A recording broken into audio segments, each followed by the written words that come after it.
Welcome to the Battleground 2K24 press conference. I appreciate all you guys being here. That video gets me excited because we're right around the corner. College basketball season is here, and that video is just kind of a prelude to what's to come.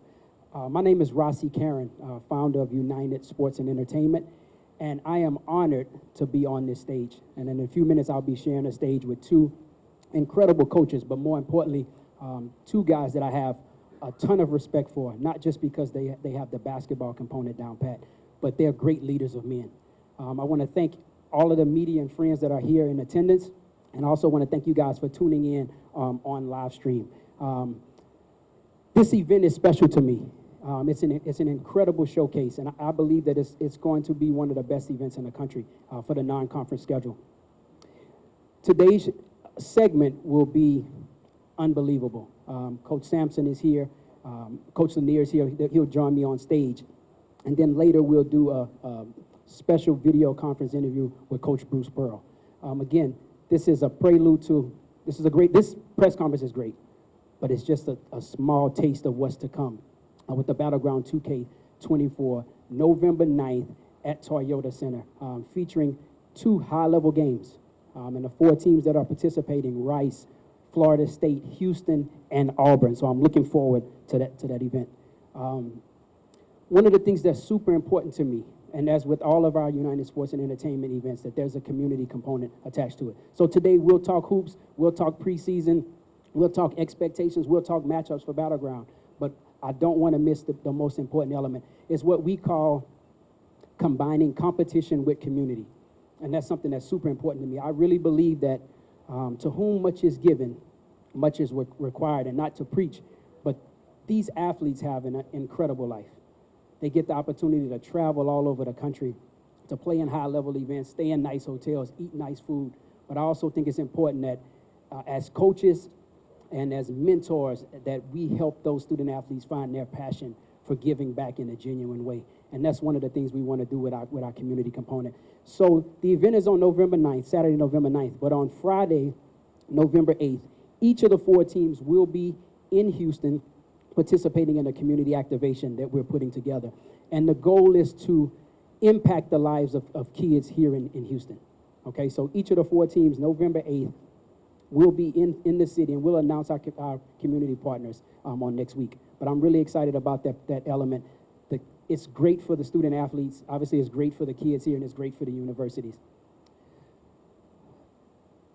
In a second, before I bring the coaches on, I want to kind of make a special announcement, and that announcement is of our title partner, our official title partner. I'm super excited about it. And whenever you're looking for a partner, you want a partner, obviously, that you believe in their product, that their values are aligned with your values. And for me, it's important that they have close proximity so that the community that's important to me, the community that's important to our event, is also important to them. So we found that partner. And so what I would like to announce is our partnership, the Battleground 2K with Mattress Firm. And now the event will be called Mattress Firm Battleground 2K24. So we're really excited about that. Mattress Firm, thank you for your partnership. Thank you for your commitment, and we know that your commitment to this event will not only elevate the games on the court, but it'll also elevate the community that we're involved in. And so the first thing, I told a couple of people about the partnership, and the first thing that people ask is, man, are y'all gonna give away free mattresses? So I haven't talked to Mattress Firm about that, but yes, we're gonna give away at least one free mattress. So our goal is at halftime of each game that we can give away one free mattress, all right? All right, the second thing we want to announce are the game times and television networks. So game one, November 9th, the Mattress Firm Battleground 2K24, Rice will play Florida State at 6 p.m. Central Standard Time, and that game will be broadcast on ESPN+. And then the second game, University of Houston versus Auburn, 8:30 p.m. Central Standard Time, and that game will be broadcast on ESPNU.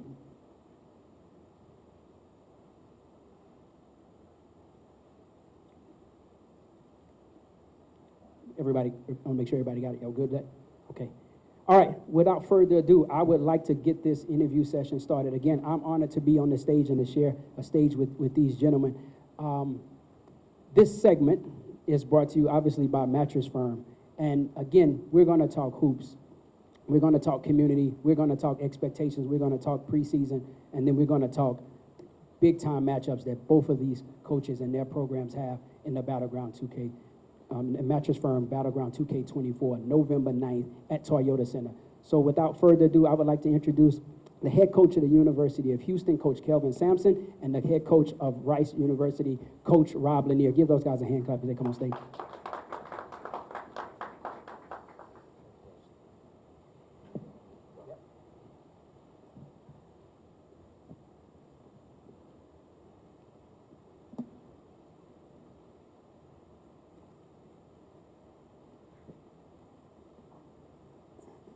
Thank you guys for being here. How y'all doing? Good. How about you? Congratulations on your Mattress Firm partnership. I'm excited about that. Now I can throw out my old mattress. Mattress Firm, I'm expecting a new mattress. I can throw out my old mattress. Coach Lanier, you doing okay? I'm doing great, brother. Good I to see you. appreciate both of you guys for being here. Just to get started, I know that like college basketball season is here, and I know everybody's looking forward to the games. But to coaches, sometimes you're not looking that far ahead. You're trying to figure out today. And, preseason practice has started. You guys are 2 weeks in. I'll start with you, Coach Sampson. Tell me a little bit about preseason preparation and how you feel going into the upcoming season. Well, we have 3 new players. Milos Uzan is transitioning to playing in our system. Mercy Miller, high school freshman, and Chase McCarty. Not Chase McCarthy, Chase McCarty, T-Y, not T-H-Y. Your team's going to change dramatically. People focus on the guys you have coming back, but the guys that they're playing with have never played in our system, so we have to start over for them.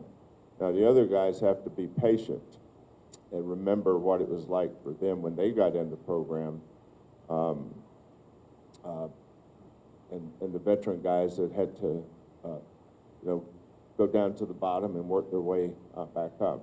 But all teams this time of year, you're trying to establish your identity, how it is you want your team to play,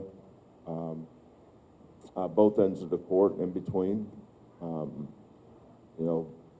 Holding kids accountable to the effort level that it takes to be successful, and just grow each day. Every day you're trying to see if you can get better in some area of the game. And Coach Lanier, your situation is a little different than Coach Sampson because he knew who he had coming back, and he had a great core to build on. Your situation is different. Tell me a little bit about your preseason, kind of what you were looking at coming in and kind of your expectations going forward. Yeah, the major difference is, Coach has built a program. The program has a standard. You still got to work that and push that forward. And then you have to, each year, your team has to match the standard that the program has set. Well, we got to do both of those things. We have to build a program and establish with this first group to try to develop a team inside of that. And we got 10 brand new guys. Even the guys that were here are new to us, and we're new to them. So in that way, it's been great. There's been a lot of buy-in, so you're looking for that. We haven't had to pull a lot of teeth. So the guys are trying to buy into what we're doing and getting a sense for what it feels like, the program. But so far, I'm pleased with the group, and we're a work in progress for real. Yeah. And just to follow up on that, you mentioned standard, and I've had the opportunity, I live in Houston, to watch what Coach Sampson has built, and that standard is about culture, and you hear Coach Sampson talk about culture a lot, but to me, teams take on the identity of their coaches. So when I watch his teams play in practice, they play like he coaches. So what can we expect from Rice basketball from a culture standpoint, and how does who you are as a person impact your team?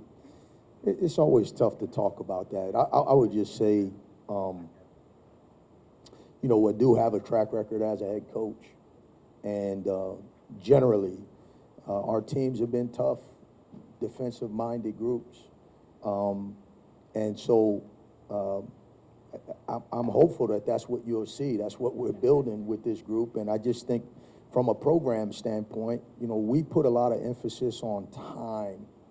We talk a lot about the value of time and what you do with it, and I think it's a learning process for this group, getting better at making the most of the time we have, because we all know, you know, I'm sitting here looking at you, and I remember coaching against you, and just seeing what you're doing right now says to me that this is a gentleman who's made the most of his time, right? Appreciate that. And that's certainly what we're trying to teach young people, and in our program, it's becoming they're becoming more and more aware of how important it is to me that we make the most of our time, our practice time, the individual work that they put in, and the overall level of commitment to the program has been heightened. And so I think there's a shared sense throughout the program that things are a little bit different. Coach Sampson, early on in the season, obviously you have a bunch of returners, and I think you kind of know what to expect from those guys. Who has been the biggest surprise, whether it's a returner or a newcomer to you, that when they came back or when they stepped in, you're like, this guy's a lot better than I thought he was going to be? I don't know if I would say one guy. You know, all of our returners, I think, have gotten better. You know, you know, we had four kids that had surgery in the off season, so a lot of them were out a significant amount of time. LJ had a bridge over his fifth metatarsal. He broke both of his feet at Baylor. You know, that's where his breaks occurred, and then we had to fortify one of them over the off season. Terrence had Achilles is a horrific injury. He's still not 100% from that. You know, he's still, we have to watch him, especially toward the end of practices. You have to, a lot of times you tell your young men to let pain be their guide. You know, be careful with that. You know, and I don't mind any of our kids that have had surgery. You don't need my permission to step off the floor. I don't know how your foot feels. That's your foot. JoJo Tugler. I'd say JoJo's probably the one that's closest to being, you could tell he's improved. He was starting to turn the corner, I think, in February, and he was really coming around. I mean, the Baylor game, he played the Baylor game with a broke foot. We didn't know it till afterwards, but he played really well that day. Who was the other one? What am I missing there at 4? Who was it, Lauren? Who? Oh, J1. Yeah. Yeah. I don't think I've ever seen J1 healthy. So I just assumed that I'd already mentioned him. He just kind of goes into the, of course, category. But he's, J1 is in his 6th year. But when J1 got here, he was 17 years old. We've had so many 17 years old when they arrived on campus. Jamal Shedd was 17, J1 17, Marcus 17, Terrence 17, Javier 17. JoJo was 17. So we get them young and we kind of grow them. I call them our garden. You know, we go out in the garden when they're ready, we pick them, you know, versus going down to the grocery store to aisle 8 and buying your team. I'd rather grow my team. But that's just the way, everybody's way of doing it is the right way for them. But, you know, there's some things that the older guys are ready to move on, but the new guys aren't. And we can't, the new guys aren't ready to go with the old guys, and the old guys have to be patient to stay with the young guys. But we have a scrimmage coming up here a week from Saturday. And then we have a charity game on the 27th. So we're getting ready for those and getting the entire team ready. You know, when we scrimmage, we don't scrimmage. You know, like I don't know how many players I'm gonna play. I really haven't thought about it. But in the scrimmage in the games, you let everybody play, so everybody can show you what they can do and who can fit where and where. But you know, we'll see. You mentioned, which I find very interesting, that you named maybe 6 or 7 guys that you brought in at 17 years old. And obviously the recruiting landscape has changed significantly. So Coach Lanier, when you hear him say that he's bringing in those guys, but you also know the battle that you're fighting because you're playing against 23 and 24-year-old guys in games now. What are you looking for from a recruiting standpoint from players, which has changed since you and I met 10 years ago? Yeah, it's changed dramatically. I've been really fortunate and blessed to have a great staff. And we've tried to take the same approach. It got me in trouble at my last stop. But we were trying to grow a program. I love that analogy, grow players. Because, and it's what attracted me to Rice, is that I wanted to be at a place where I could do it that way, and a place with the academic standards that we have makes it conducive to that. The challenge is finding young people who have the academic qualifications to play at our place that love the game, that want to put the time in that we're asking of them, that it's not an inconvenience for them to put the work in that we want to put in basketball-wise. And so from a recruiting standpoint, we're trying to find Rice students who are high-level competitors. Is that a small pool, though? It's a small pool, but it exists. It exists. And you only got to get 8 of them. But you can't get wrapped up in what guys are ranked and all this kind of stuff. You have to find your guys. You got to know them when you see them, and then you got to develop them. And that's why I mentioned my staff, because you got to have a group of people around you that know what you need as a coach. I think that, again, I'll go back to Coach Sampson. I talk to your son Kelvin at least once a week, and when he talks about players, he talks about guys that fit your culture. Talk to me a little bit about, which is different than any other culture, in my opinion. What are you looking for when you're out on the recruiting trail? What is Kelvin looking for? What is Quannas looking for when they're out on the recruiting trail to find guys that fit your culture? Or talent. There's a lot of guys that fit our culture that can't play. Let's start there. Talent. So we try not to recruit them. You know, Let's start with talent. Yeah, let's start with talent. You know, the one thing that all the kids in our program have in common is they're all talented. That's why so many other schools recruited them all the way back. You know, I remember the schools that, whether it was Galen or Rob Gray or Damian Dotson, I mean, I just think they all had choices because they're talented. You know, the kids today, they have choices. We just had a young man commit. Anytime a kid chooses your school, he chose your school. But before that occurred, we chose him. You know, we choose him first, and then he chooses us. But you know, he's deciding on us, but we had to decide on him first. You know, we have a decision. You know, I've had kids come on campus, and once they got there, I've had my players come and say, Coach, that kid is not going to work here. He will not fit. And I trust our players because it is their culture. I may have established it, but the players are the ones that make it flow. You know, They take ownership of it. they take ownership. Our coaching staff does. So, you know, they all have to have a level of toughness. You know, they all don't come in. When you guys see them, you know, you have no idea who they are.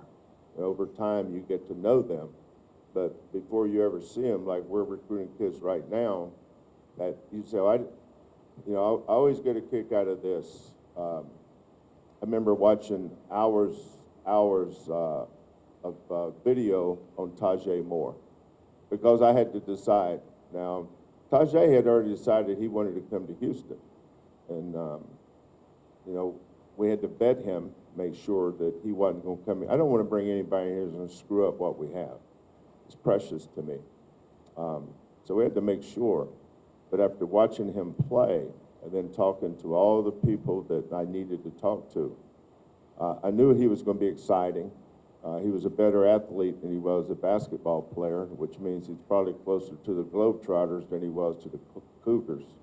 But I know if he would buy in, he was going to be a great asset for us. But no, recruiting is, I think we probably evaluate more than we recruit. Because we start with the talent.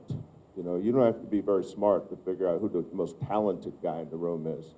But that guy may not be for us. And there's a lot of these five-star, really, really talented kids. I'd rather coach against them. And I'll pick the ones I want to coach. Coach Lanier, you and I, I've known you over 10 years. I don't know if you remember, I met you might have been at the University of Texas at the time. We met to watch your son's middle school 8th grade game. He played on a pretty good middle school team. I don't remember if it was here in Houston or in Austin. We kind of sat and watched your son play. That was at least 8 years ago, I'm assuming.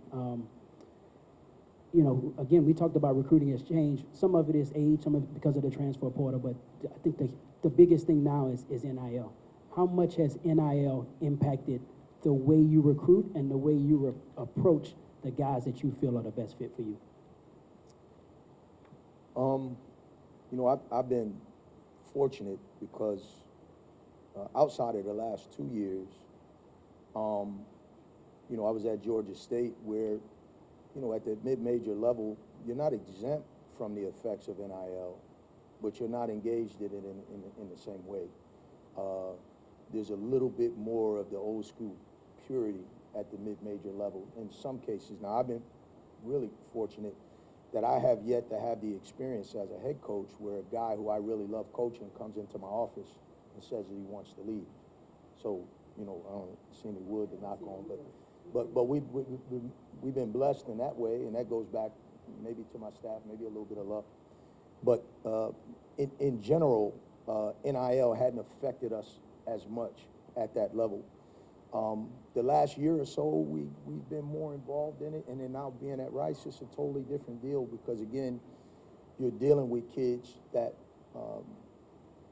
I used to be able to watch guys play and just evaluate them like Coach is saying, and then decide, all right, this is a guy we want to go after. I've had to learn the hard way that that's not the order of things at Rice, and I like it. Like I coveted the job when I knew there was some interest because I wanted to exist in the closest thing to the purity of what we're doing as I could find under the circumstances that I was in at that particular time. And so the first thing we are evaluating is the transcript. And so that eliminates, you know, you mentioned that it was a smaller pool. It just got smaller. It got smaller. Yeah. So, but I'm okay with that. Because we do have to find young people that want to be at our place. And so that mitigates some of the transactional nature of what we're dealing with nowadays. And then still trying to find competitive guys who love the game and want to put in the work and all of that stuff. And then we go about making the most of that time. So let's pivot now and talk about the Battleground 2K. November 9th at Toyota Centr. Two incredible games, two high-level matchups, and something that I believe is really great for the city because it's two local teams, and the fan base here will get behind you guys and support you guys. Coach Sampson, talk about your matchup with Auburn and how you're preparing or viewing that matchup, because I believe that that's one of the best non-conference games of the college basketball season. Yeah. Well, every year, first of all, Bruce and I have known each other for 30-plus years. I mean, I knew Bruce when he was an assistant coach at Iowa, when he was the head coach at Southern Indiana, when he was at UW Milwaukee. Bruce has always been one of the top coaches, top characters, top ambassadors for our program. Great guy, good for the game, really good for the game. It could be really good in just about any area. I remember watching him on TV thinking, Bruce may not go back to coaching because He's really good. yeah, he's one of the best guys doing that. Then he goes to coaching. He's one of the best guys doing that. But I don't know a lot about his team, obviously. I haven't looked at the game like that. But I know every year Auburn is really good. We do have a recent history, so I'm sure that I know Janai Broom is back. He's one of the top, not just top big men, he's one of the top players in the country. And so it's going to be a great game for college basketball, but I'm excited for our Houston fans and the fans here in the city of Houston to have the opportunity to see that game. Yeah, I'm excited about it too, and Houston fans are definitely going to have to come out and support. I think I looked at tickets. Auburn has about 2,500 fans that are already committed to coming, so that's going to be exciting. So I'm expecting a ton of Houston fans to be in the building as well. Coach Lanier, talk about your matchup with Florida State and what that means to your program and what you're looking to get out of that matchup. Yeah, you know, first of all, my admiration for Coach Hamilton's Hall of Famer. you know, he, along with Coach Sampson, are the two guys that I admire the most in our profession.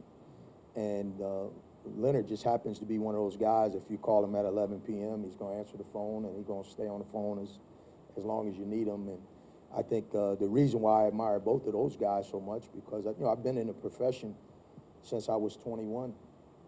And I studied it, and I always admired the guys who were successful head coaches that looked like me. And so Kelvin stood out to me as a young coach when I was at Texas and competing against those Oklahoma teams. And Coach Hamilton has been unbelievable for me. And we had an opportunity to play his team last year at his place. And you won that game. We did. I don't get to go in with the same team, and his team is going to be different. But they always have tremendous length. They're always switching 1 through 5, and they play extremely, extremely hard. And so you could at least count on that much. We know it's a game that I don't want to think about too much today. I'm forced to think about it because I'm here with you. It's right around the corner. We got enough. November 9th. Yeah. I'm excited to watch both of those games. And again, you know, putting on event stuff is cool, but I mean, you guys know me, like I'm a basketball guy. Like I enjoy the basketball component of it. And I'm looking forward to sitting courtside and watching those games. We're going to conclude this segment, and because we have some media guys in attendance that I want to make sure that you guys can get some of your questions to them. So this next segment will be brought to you by our merchandise partner, Basketball University, sports performance gear for on and off the court. One of the things that Basketball University is really pushing strong now is their Hoop City collection. All right, as we flow into this next segment, Alex, you're here. We have the mics ready to go. So we are going to take a couple of questions from media, and then I'll probably take maybe 1 or 2 questions from online if we can get that done. So let's. You guys, please say your name, media outlet, and then address your question to the coach. Chris Gardner, Houston Roundball Review.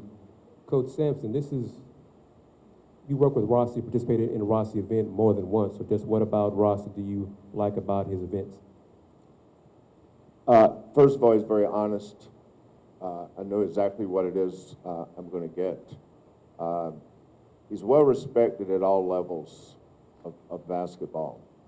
I think parents have a lot of respect for Rossi. I know that firsthand. I think the players that he's associated with have great respect for him. and I know the coaches do.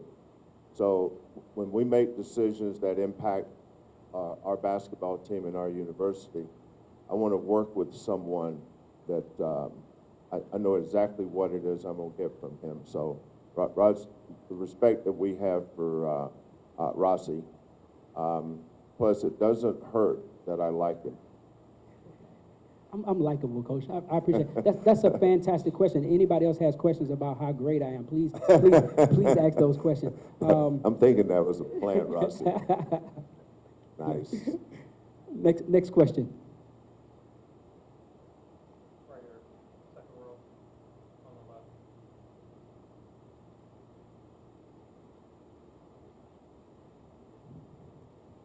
Chris Baldwin, Paper City, Houston. For both coaches, how important are these neutral site games to filling out your schedule, and to have one close to campus like this? I mean, what kind of difference does that make? Yeah, I think it's great on a lot of levels. I think Rossi made it apparent that the community connection is important. I think from a scheduling standpoint, in Coach's case, to play Auburn, to have a high-level game for the resume that they're going to build, for our program and our team to have the opportunity to compete at a high level against one of the great coaches in our game, and to do that on a neutral site in our community. It also gives you some scheduling flexibility as you build your schedule to have these one-time neutral type games, because you can do these every year. There isn't necessarily a return component. So we like to build the neutral games, 1 or 2 a year, into our schedule so we can maintain a level of scheduling flexibility. Well, I think it's important that the coach know his team before he schedules the games. That's why the coach should do the schedule. Being in the Big 12, especially going to 20 games, we don't play an 18-game schedule.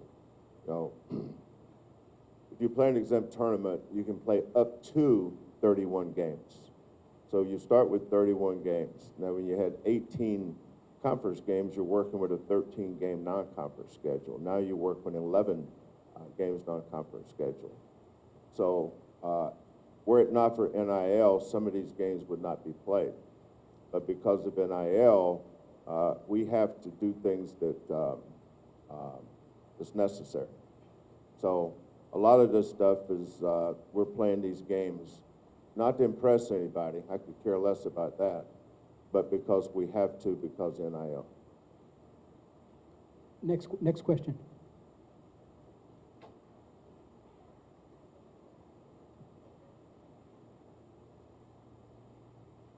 Chris here.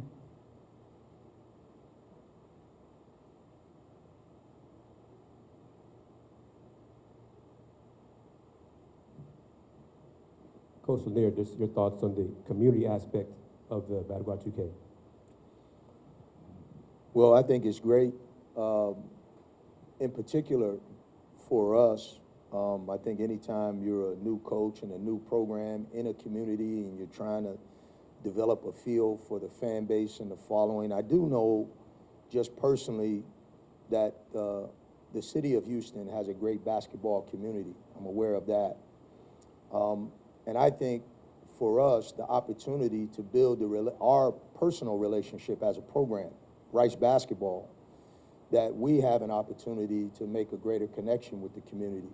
And so for us, it's a great opportunity for us to get out in front of the community and put a good foot forward, if you will, in terms of the type of basketball we intend to play, because I do think in due time, a great basketball community like the city of Houston and the surrounding area will be able to identify with our approach and get more comfortable and connected with what we got going on at Rice. Coach, I would take one question from online. Is for Coach Sampson. What advice would you give to a young coach who's trying to get into the business? Take a chance. get out of your comfort zone and really work at establishing relationships with the assistant coaches at a college at any level. You know, the problem with a lot of guys that want to get into college, they want to start in Division I. That's difficult. It's like being a journalist and you want to start with the Houston Chronicle versus working your way up with the Daily Cougar. You got Baby to, steps. you can't skip steps. I started as a grad assistant. I really wanted to be a high school coach. I didn't know anything about college coaching. It was never in my mindset until I got to Michigan State, and then the only job I could get was an assistant coach at the NAI school. So therein lies a lot of the problem with guys that want to get into coaching. They want to get into coaching on their terms. You've got to be willing to go work for a very low hourly wage and sacrifice. If you do that, then you'll have a chance. I think that I know a lot of young guys that are trying to get into coaching. I think that one of the things, like you said, is I see two reasons in value in it is connecting with assistant coaches, because sometimes those guys are the next guys Yes. that will get a head coaching job. Sometimes, you know, the head coaches, they have their guys already, but the next crop of guys. I think the other thing is, like you said, is to be flexible and to be able to get in and go in and say, hey, coach, you may not have an assistant position open, but can I get in anywhere to show my value and to really work hard and to prove to you that as I earn more, that I can get more opportunity? Coach Yeah, Lanier. you know, I love talking to young coaches. I would say all of those things. The networking piece is critical, but it's equally critical to develop a reputation as somebody that works hard, that is trustworthy, and has a level of humility. Because I always say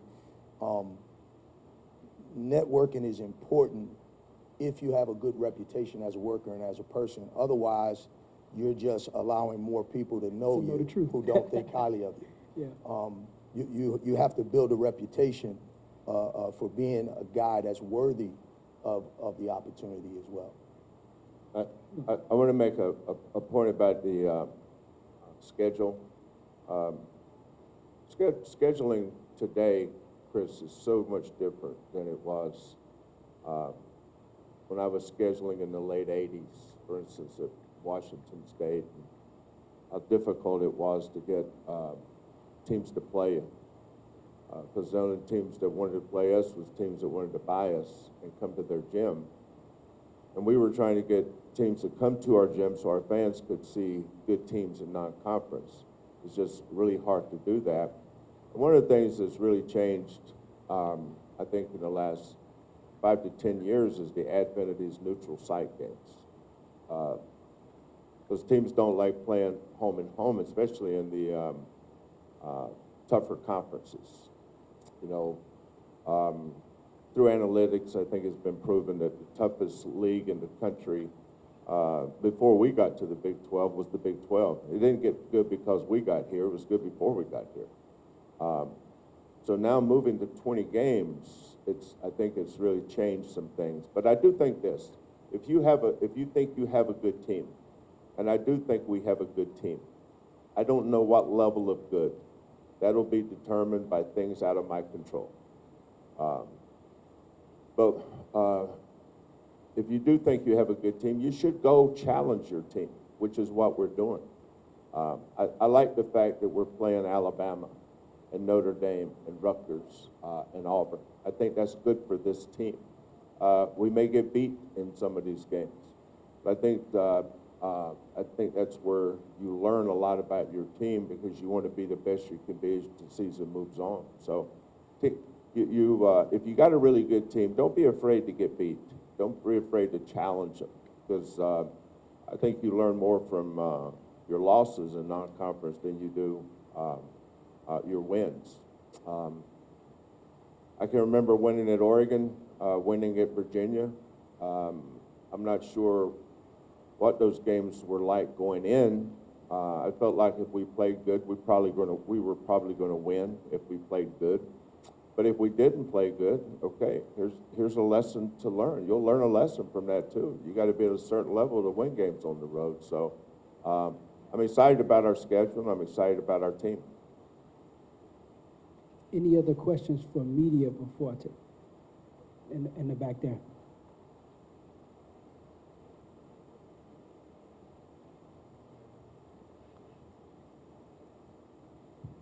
Marcus Sloan, OTR Exposure.